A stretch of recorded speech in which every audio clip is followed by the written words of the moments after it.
접선하시나요? 여러분, 접선이라는 말, 한국말, 이 뜻을 어떻게 생각하십니까? 이 뜻이 두 가지가 있습니다. 이 접선하면 생각나는 게 간첩이죠, 그렇죠? 예, 고개를 끄덕끄덕거리시는데, 특정한 목적을 가지고 어떤 찔이 있어서 누구를 아주 몰래 비밀리에 만나는 것을 접선한다. 우리나라 옛날에 너 누구랑 접선했어? 간첩들이 쓰는 그런 말이었습니다. 근데 요즘 젊은 사람한테 이 접선 물으면 그거 수학에 나오는 거 아니야? 예, 수학에도 이 미적분, 미분에 보면 곡선에 있는 원이나 이런 둥근 곡선에 두 점이 있을 때 이 점이 무한히 가까이 올 때 그 점을 지나는 선은 거의 직선에 가깝다 해갖고 그걸 나눈다 그래서 미분인데, 이게 그 수학이 우리 생활 속에서 기차가 이렇게 U반이나 S반이 쭉 들어와서 정류장에 설 때 몇 킬로 속력으로 얼만큼을 와야 몇 시에 정시에 거기 탁 선다. 그게 바로 이 접선의 기울기에 나오는, 비행기가 활주로에 탁 내리고 뜰 때 사용하게 되는 굉장히 중요한 그 수학뿐만이 아니라 삶 속에서도 이게 많이 적용이 되는 이 접선이라는 말. 근데 우리는 간첩들이 접선을 한다, 그런 말들을 더 익숙하게 알고 있습니다. 접선하십니까? 비밀리에 몰래 어떤 목적을 가지고 만나십니까? 아니면 영접하십니까? 영접은 뭐예요? 손님을 누구를 맞아들이는 겁니다. 그렇죠? 손님을 맞아 접대하는 것을 영접이라고 합니다. 이 접선과 영접이 신앙생활 하는데 설교 시간에 왜 나오는가? 우리가 영접이라는 말은 신앙에서도 자주 사용을 합니다. 예수님을 영접하셨습니까? 세례 받을 때 반드시 이 질문을 합니다.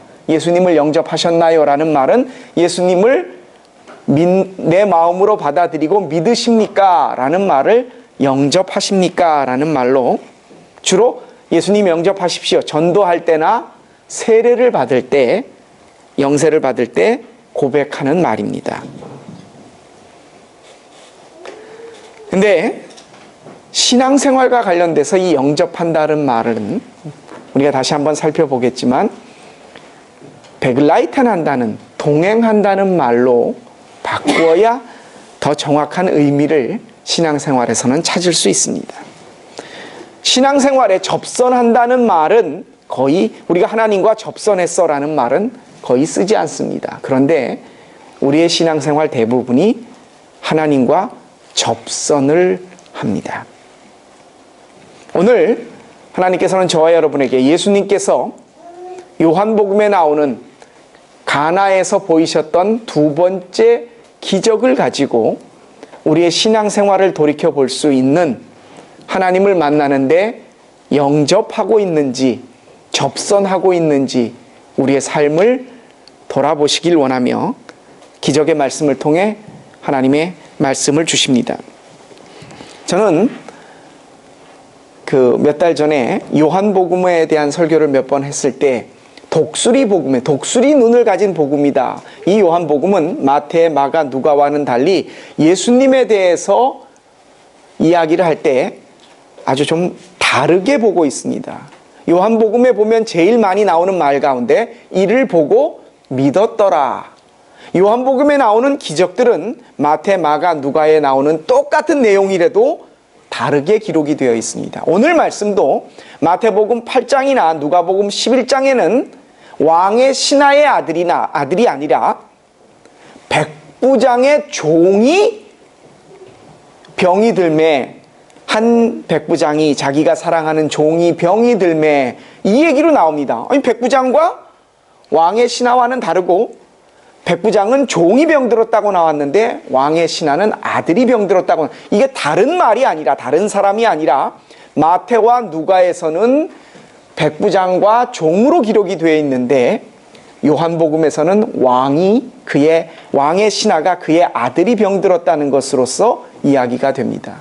근데 대부분의 성경학자는 이 이야기가 같은 이야기인데 마태와 누가와 요한은 서로 다르게 기록을 하고 있다. 왜 요한은 이 이야기를 다르게 기록을 하고 있을까?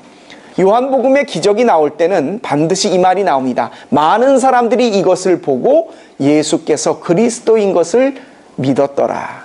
요한복음 20장을 넘어가면 예수께서 행하신 기적을 다 이 땅에 기록하려고 하면 모든 기록할 데가 없을 정도로 많은데, 그것을 기록한 목적은 예수께서 그리스도인 것을 믿게 하려 하심이다 라고 이유를 밝히고 있습니다. 오늘 이 요한복음에 나오는 왕의 신하가 그의 아들이 병이 들어서, 죽을 병이 들어서 오늘 내일 하는데 하도 급하니까 예수님을 찾아옵니다. 예수님이 또 마태, 마가, 누가와는 달리 요한복음에서는 예루살렘을 3번 올라가신 걸로 기록이 되고 있습니다. 명절 때마다 올라가셔서 3번째 십자가에 못 박혀 죽으신 것으로. 근데 마태와 마가와 누가를 보면 한 번 올라가셔서 그냥 십자가에 죽으신 걸로 나옵니다. 요한복음만큼은 예루살렘에 한 번 갔다가 오시고 2번 갔다 오시고 3번째 해에 돌아가신 걸로 그렇게 나옵니다. 예수님께서 유대 땅으로 가셔서 예루살렘 명절에 올라가셨다가 많은 이적을 행하시고 다시 자기의 고향인 갈릴리로 돌아오십니다.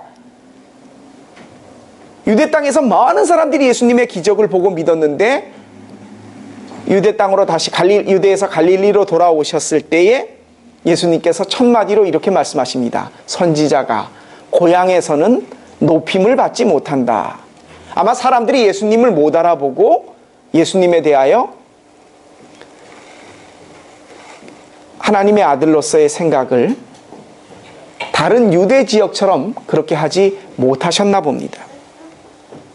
그중에 예수님과 함께 유대 땅 예루살렘으로 올라갔던 갈릴리 사람 중에 몇몇은 예수님을 알아보고 예수님에 대하여 메시아로서 그를 영접하고 믿는 사람이 있었습니다. 예수님께서 다시 고향 땅으로 오셔서 갈릴리 지방 가나라는 곳에 가셨습니다. 가나가 어떤 곳입니까? 우리 오늘 아까 본문에도 나왔죠. 예수님이 가나가 어떤 곳이었냐면 혼인잔치가 있어서 포도주가 떨어지게 됐었을 때 물을 가지고 포도주로 만드신, 요한복음에서는 최초의 기적이었다 이렇게 말씀하시는, 물을 포도주로 만든 곳이 바로 가나였습니다. 이 가나에서 예수님이 사람들을 만나고 있는데 그 옆에 동네 가버나움이라고, 가버나움에서 가나는 약 30km가 안 되는 거리, 그러니까 한 70리 정도가 됩니다. 70리 정도가 되는 지역에 가버나움이라는 곳에서 급하게 왕의 신하가 옵니다. 그리고 예수께 간청을 합니다. 내 아들이 지금 죽게 생겼습니다. 오셔서 내 아들을 좀 고쳐주십시오. 근데 예수님은 오늘 요한복음에서, 이 독수리 복음인 요한복음에서는 아주 독특한 말을 예수님께서 하신 것처럼 기록하고 있습니다. 내 아들이 죽게 생겼습니다. 오늘을 못 넘길 것 같습니다. 와서 고쳐주십시오, 예수님. 그러자 예수님께서는 그 왕의 신하와 사람들을 보는 앞에서 이렇게 말합니다. 니들은 표적과 기사, 기적을 보기 전에는 도대체 나를 믿을 생각을 안 해. 생뚱맞게 그 얘기를 하십니다. 왜 이 말씀을 하셨을까? 야, 네 아들이 언제부터 아팠냐? 아니면 네 믿음이 어떤지를 테스트해보니 네가 어디서 왔냐? 이런 걸 묻지 않고 내 아들이 죽게 되었습니다. 살려주십시오, 예수님 하자. 니들은 표적과 기사를 보기 전에, 기적을 보기 전에는 나를 안 믿어. 어떻게 보면 굉장히 화가 나셨거나 짜증 섞이신 것처럼 얘기를 하십니다. 대부분 예수님은 그 사람과 대화하거나 믿음을 알아보거나 이렇게 하셨는데 많은 사람들 앞에서 왜 표적을 봐야만 믿느냐 이렇게 말씀을 하십니다. 자세히 보십시오. 요한복음을 자세히 보시면 예수님께서 너희는 왜 표적과 기적을, 이적을 보아야만 나를 믿는다라는 것이 그 다음에 나오게 됩니다. 여기서 요한은 예수님께서 병 고치는 기적을 통해서 예수님께서 말씀해 주시고자 하는, 니들은 표적과 기적을 보기 전에 나를 안 믿어 라는 의도를 정확하게 밝히고 있습니다. 이 왕의 신하는 예수님의 명성을 들어서 알고 있었습니다. 어떻게 보면 바다 위를 걸으셨대요. 보리떡 5개 물고기 2마리로 5,000명을 먹이셨대. 그가 친구였던 죽은 나사로까지 살렸대. 모든 이야기를 들었을 수 있습니다. 그러니 왕의 신하, 높은 신분에도 불구하고 예수님을 찾아온 것이죠. 그런데 이가 한 말을 보십시오. 왕의 신하가 예수님에게 자기 아들을 고쳐달라고 했을 때의 말을 자세히 보시면요, 이렇게 말합니다. 내 아들이 죽기 전에, 49절 말씀입니다. 내 아들이 죽기 전에 와서 고쳐주십시오. 여러분, 예수님이 그리스도십니다. 메시아예요. 그걸 믿었었다고 하면 하나님이 능치 못하는, 하나님의 아들인데 메시아로 오셨는데 능치 못할 일이 뭐 있겠어요? 죽은 다음에 죽은 나사로도 살렸고, 소녀야 일어나라, 저 아이가 죽은 것이 아니라 잔다, 이렇게 말씀하셨던 고쳤던 예수님입니다. 근데 이 왕의 신하는 예수님, 그가 죽기 전에 와서 고쳐. 여러분, 사람이 죽기 전에 활동하는 사람이 누굽니까? 사람의 병을 고치는 사람이 누구예요? 의사입니다. 근데 사람이 죽고 나면 어떤 의사가 일을 합니까? 장의사가 일을 해요. 다시 말하면 이 왕의 신하는 예수님을 메시아가 아니라 의원으로, 죽기 전에 의사로서 이 아이를 좀 신통력을 가지고 좀 고쳐주십시오, 그렇게 말을 합니다. 그런데 예수님이 그에게 믿음이 있다 없다 뭘 물어보거나 묻지 않으시고 그 왕의 신하에게 이렇게 말씀하십니다. 네 아들이 살아있다. 근데 그 다음에 또 확 급격하게 전개됩니다. 그러니까 왕의 신하가 그 말을 믿고 집으로 갔다, 그 말이 나옵니다. 와, 대단하죠, 이 사람도요. 네 아들이 살아있다, 이 말 믿고 갔다는 겁니다. 뭘 어떻게 치료해라 내지는 네 믿음이 네 아들을 살리고자 하는 그 열의가 네 아들을 곧 낫게 할 것이다, 평안히 가라, 이런 말이 아니라 예수님께서 네 아들이 살아있다, 그러니까 그것을 믿고 집으로 갔다고 합니다. 70리 길을 단걸음에 갔겠죠. 근데 여러분, 한번 이렇게 생각해 보십시오. 이 왕의 신하가 예수님께서 네 아들이 살아있다라는 말을 믿고 갔다라고 했을 때 이 믿는다는 말, 정말 그가 예수님을 믿었을까? 안 죽었을 거야, 그렇게 믿다, 그런 의미가 아닙니다. 그 다음 말씀을 보면 그가 믿었던 믿음이 어떤 믿음이었다라는 것이 나옵니다. 70리 길을 한 걸음에 아들이 궁금해서 달려가는 도중에 집에서 하인이 옵니다. 그러다 딱 맞으셨어요. 그러자 이 왕의 신하가 물었겠죠. 야, 내 아들 살아있냐? 어떻게 됐어? 그러자 이 신하가 당신 아들이 살아있습니다. 그러자 몇 시에 살아있냐? 몇 시에 열이 내렸냐? 7시에 내렸습니다. 가만히 생각해 보니까 예수님께서 네 아들이 살아있다, 그 시각이라는 거예요. 그러자 오늘 말씀을 보십시오. 잘 보십시오. 그러자 그가 예수님을 믿고 온 가족이 믿었더라. 아니, 아까 예수님이 네 아들이 살아있다 했었을 때 믿고 가는 것과 한번 믿었는데 또 와가지고 가만히 생각해보면 7시 또 믿고 자기 온 가족이 믿었더라.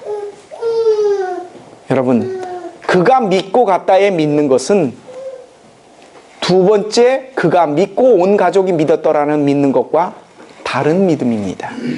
분명히 이 사람이 네 아들이 살아있다라는 말을 믿고 갔을 때에 믿었었더라면 그 종이 왔을 때 이렇게 물어야 됩니다. 야, 지금 내 아들 뭐 먹냐? 뭐 하냐? 살아있는 것을 믿었었더라면. 근데 하인에게 내 아들 살아있냐 물었으니까 당신 아들이 살아있습니다. 진짜 살아있어? 열이 7시에 떨어졌습니다. 예수께서 말씀하신 그 시간이네. 그때로부터 자기가 믿고 온 가족이 또 믿은 거예요. 자기가 또 믿고 가족을 모두 믿게 했어요. 이 믿음은 다른 믿음입니다. 여기서 예수님을 만나 아들이 살아있다는 말을 듣고 믿고 집으로 돌아갔다. 그리고 나서 아들이 살아있고 확인하고 열이 떨어진 것이 예수님의 말씀하신 것이다라는 것을 확인한 후에 믿고 온 가족이 믿었더라는 말은 완전히 다른 믿음입니다. 처음 믿음, 예수님께서 나을 것이다, 네 아들이 살아있다라는 말을 믿고 갔을 때 그 믿음은 그냥 바라는 거예요. 내 아들이 살았으면 좋겠다. 소망하는 거예요. 참 이랬으면 참 좋겠는데 내가 그걸 믿고 싶어요. 라고 하고 간 겁니다. 두 번째는 그니가 말한 그 시간에 내 아들의 열이 떨어졌어? 저희가 누구이기에? 정말 메시아였구나. 신앙의 대상으로서 믿은 겁니다. 이 믿음은 그가 똑같이 믿은 것이라고 하지만 완전히 다른 믿음입니다. 그러했기에 요한은 예수께서 하신 말씀으로 예수님께서 이렇게 말씀하셨어요. 니들은 도대체 표적과 기적을 보기 전에는 나를 안 믿어. 그렇게 말씀하셨다고 기록을 하고 있습니다. 이 왕의 신하가 믿은 것은 자기 아들이 낳고 싶은 자기의 소망을, 나 붙고 싶어, 돈 많이 벌고 싶어, 건강하고 싶어, 내 아들이 이렇게 됐으면 좋겠어 라고 하는 그 소망의 마음, 그것을 처음에 믿음이라고 표현한 것이고, 두 번째, 전이가 누구이기에? 그때는 온 가족이 믿을 그때는 저분이 그리스도이시구나 라는 것을 믿었다는 그 다른 믿음이, 아들이 낳기를 바라는, 소원이 이루어지기를 바라는 간절한 마음으로서의 믿음과 예수님을 그리스도로 자기의 신앙의 주인으로 받아들이는 것은요, 여러분 완전히 다릅니다. 여기서 바로 오늘 설교의 제목인 접선하셨습니까? 영접하셨습니까? 이 차이가 납니다. 우리는 예수님을요, 접선해요. 내 목적이 있어요. 이게 바라고 싶어요. 이루고 싶은 일이 있을 때 그때 예수님을 강렬하게 찾습니다. 왜요? 내 찔이 있으니까. 이거 돼야 돼요. 우리 아이가 이런데요. 내가 지금 이러고 싶은데요. 내 건강이 이런데, 내 사업이 이렇게 지금 곤란한데, 예수님! 비밀리에 만나는 것인지 아닌지는 모르겠지만 분명한 내 찔을 가지고 예수님을 찾아요. 그리고 그것을 우리는 믿음이라고 기도를 해요. 근데 그것은 예수님이 말씀하실 때 너희는 표적과 기사를 보아야만 믿느냐, 그 말씀이 뭡니까? 그건 믿음이 아니라는 겁니다. 이거는요, 예수 안 믿는 사람도, 다른 종교를, 아니 정한수 떠놓고 비는 사람도 얼마나 간절한 마음으로 뭐가 되기를 빌어요.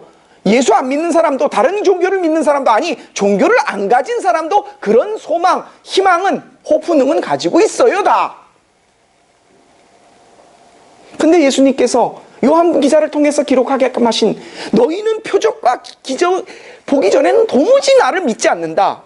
여기서 예수님께서 말씀하신 믿음이라는 것은 우리가 바라고 원하는 것을 위하여 예수님께 청하고 그것을 바라는 것이 아니라는 것을 우리에게 말씀해 주시기 위함입니다.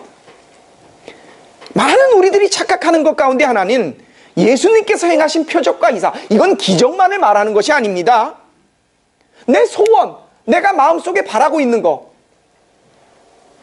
그것을 우리의 기독교적인 용어로 비전이라고 표현을 해요. 참 조심해서 써야 될 말인데, 비전, 내가 바라보는 것, 이것을 통해서 예수님을 만나고 그리고 그것을 믿음, 내가 믿습니다라고 말하는 것, 예수님께서는 너희는 도저히 표적과 이적을 보아야만 나를 믿느냐.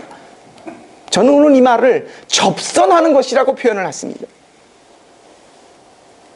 하지만 예수님은 우리들이, 간첩들이 특정한 목적을 가지고, 꼭 간첩은 아니더라도 특정한 목적을 가지고 누구를 만나는, 당신을 그래서 만나는 것을 진정한 믿음이 아니며 그보다 더 나아가야 되는 믿음임을 우리에게 말씀하십니다.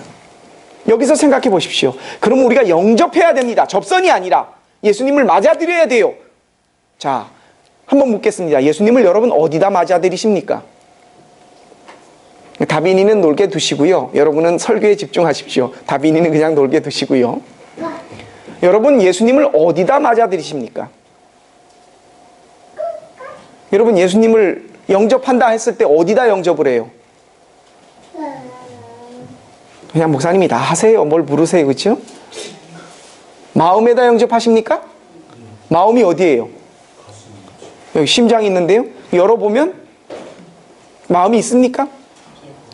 이제 우심방 좌심실 피가 푹푹 품어져 나가고, 그렇죠? 그 옆에 뭐 룽해가 있을래나? 그렇죠? 헤어츠가 있고, 재영씨, 그렇죠? 열어보면 우리가 마음으로 예수님을 모신다. 우리가 세례 받을 때 그런 말을 합니다. 예수님 영접하셨습니까? 예. 근데 여러분 한번 생각해 보십시오. 세례 받을 때 예수님 한번 영접해서 믿으면 그 믿음이 평생 갑니까? 구원을 못 받았다는 그런 말이 아니에요. 내가 한번 믿었던 예수님이 내가 받아들였습니다. 예수님, 그럼 예수님 영접하고 삽니다. 그 영접이 계속 되느냐는 말이에요. 우리는 예수님을 어디로 영접하냐면요, 우리 생활, 우리의 삶 속에 맞아들이는 겁니다. 그럼 한 가지 또 물을게요. 사는 게 뭡니까? 아이고, 또 이거 뭐 좀 개똥철학으로 가네. 그냥 목사님 다 하세요. 이 산다는 거, 삶이라는 거는요, 여러분, 내 존재, 나와 시간과 공간이 만나는 겁니다. 이 앞에 서 있는 서긴덕 목사가 2015년 3월 15일 3시 20 몇 분에 구라파 한인 선교 교회에 예배드리는 장소 이곳! 이게 바로 내 삶입니다. 공동묘지에 묻혀 있는 사람은 존재가 없습니다. 그렇죠? 공간은 있어요. 거기에 묻혀 있는. 근데 오늘 이 현 시점에 의미가 없습니다. 사람이 살아있다는 것은 내 존재가 시간과 공간 속에서 만나 활동하는 겁니다.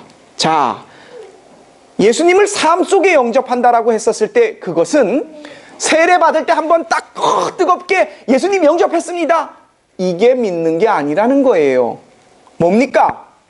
매 순간 2015년 3월 15일 3시 15분, 16분, 17분 저녁 8시, 9시 내 존재가 있는 한 내 집이건 학교건 도서실이건 직장이건 어디든 간에 내가 시간과 공간이 있는 모든 곳에서는 내 삶 속에서 예수님과 함께 있어야 된다는 거예요. 그게 가능합니까? 가능합니다. 그게 왜 가능한지 여러분 말씀드릴까요? 아프신 분 계시죠? 수술 날짜를 앞에 두고 있다. 밥을 먹어도 잠을 자도 내 밑바닥 저 깊은 곳에 그 수술.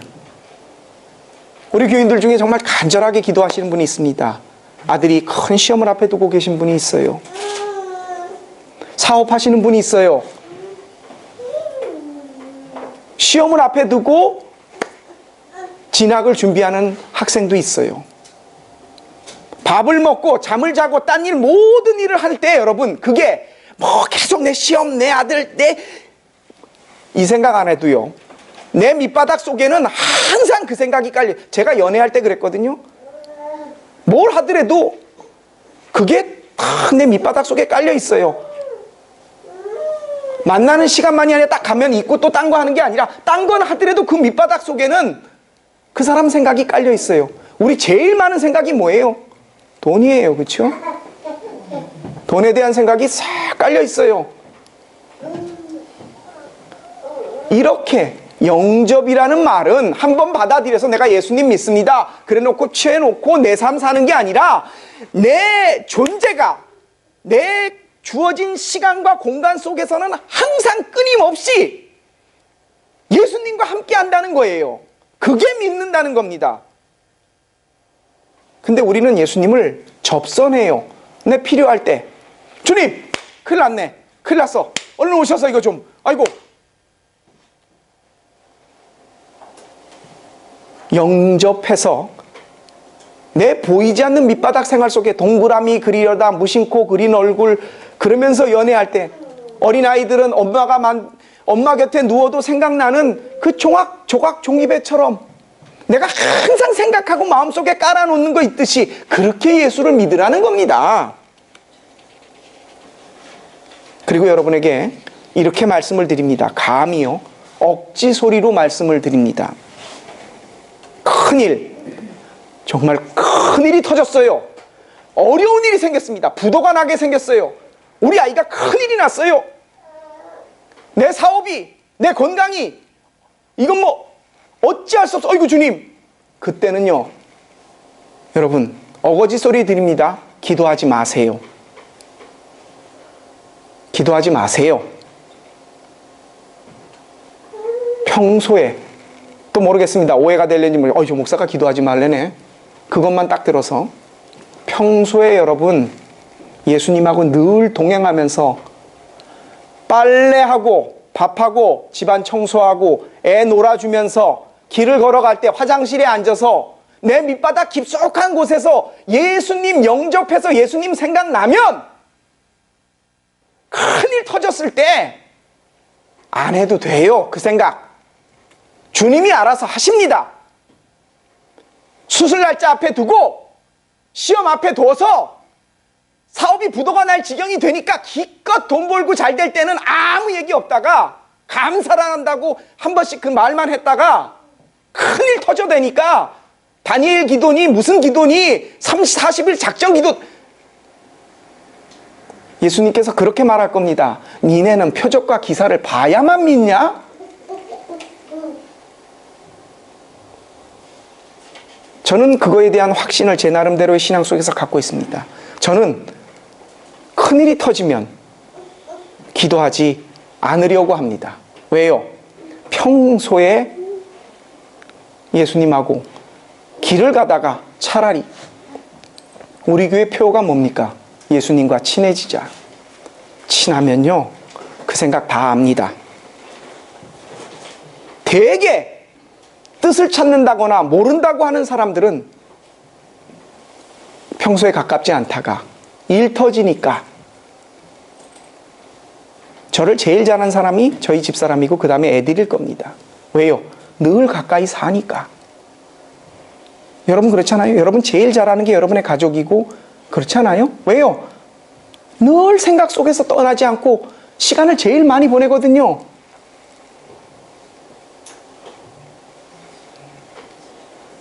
예수님에 대한 믿음은 접선이 아닙니다. 특정한 목적을 가지고 내 필요에 의해서 예수님을 찾는 거, 예수님은 니네는 표적과 기적을 봐야만 나를 믿느냐 말씀하십니다. 예수님에 대한 믿음은 영접입니다. 어디에요? 생활 속에. 빨래를 하실 때, 설거지를 하실 때, 밥을 지으실 때, 길을 걸어가며 학교를 가며 자전거를 타고 직장에 출근해서 침대에 들어갈 때 모든 순간에 예수님하고 함께 사십시오. 그리고 나면 큰일 터졌을 때 주님께서 이렇게 말씀 안 하실까요? 너 비켜. 비켜라. 내가 한다. 넌 나랑 그냥 내 옆에 있어. 비켜. 저는 그것을 경험했습니다. 그래서 일부러라도 제가 큰 믿음, 바른 믿음을 갖고 싶은 사람이어서 큰일이 생기거나 걱정거리가 생기거나 이때는 일부러 기도를 안 합니다. 그때는 누구나 다 기도하거든요.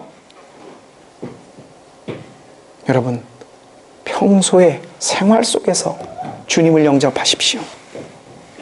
오늘 왕의 신하의 모습에서 비춰진 두 믿음. 그가 믿고 갔더라. 다 급한 마음에, 아들을 살리고자 하는 마음에 제발 이렇게 내 아들이 낳았으면 좋겠는데 하고 하는 그 믿음을 예수님은 너희는 표적과 이적을 보아야만 믿느냐 말씀하십니다. 그리고 진짜 예수님께서 하셨던 그것을 경험하고 나서야 그와 온 가족이 믿었더라. 여러분, 돈 어떻게 벌까? 자식을 어떻게 키울까? 학업을 어떻게 할까? 내 건강을 어떻게 챙겨야 할까는 생각하지 말래도 늘 마음속에 생각이 납니다. 그런 생각 나듯이 내 생활 속 깊은 곳에서 예수님에 대한 생각 마음속에 늘 깔아놓으십시오. 일 터지거나 문제 생겼을 때 호들갑 떨면서 기도하려고 주여 찾지 마시고 평소에 늘 함께 하십시오. 그러다가 큰 문제 생기면 주님 비키라고 하셨죠? 나 이거 기도 안 합니다. 알아서 하십시오 주님. 우리 주님께서 말씀하실 겁니다. 그래, 빨래하며 가진 네 믿음이 진짜 큰 믿음이다. 화장실에 앉아 나 찾은 내 믿음이 진짜 큰 믿음이다. 믿고 갔더라. 그것과 그 일을 알고 나서 그와 온 가족이 믿었더라. 여러분 영접하십니까? 아니면 접선하고 계십니까? 예수님에 대한 믿음은 접선이 아닙니다. 특정한 목적이 있어서 내 필요에 의해서 그때 기도하는 거, 그것이 믿음이 아니라, 한 번만 하는 영접이 아니라, 세례 받을 때 하는 영접이 아니라 늘 생활 속에서 그분과 함께, 정확하게 말하면 동행하는 겁니다. 함께 사시는 거예요. 늘 생활 속에서, 생활의 작은 일들 속에서 그분을 내 밑바닥 속에 깔아놓고 그분과 친하게 늘 가까이 지내시면, 주님 내가 당신의 뜻을 알고 싶습니다. 이 일을 어떻게 할까요? 그런 기도 하지 않으셔도 됩니다.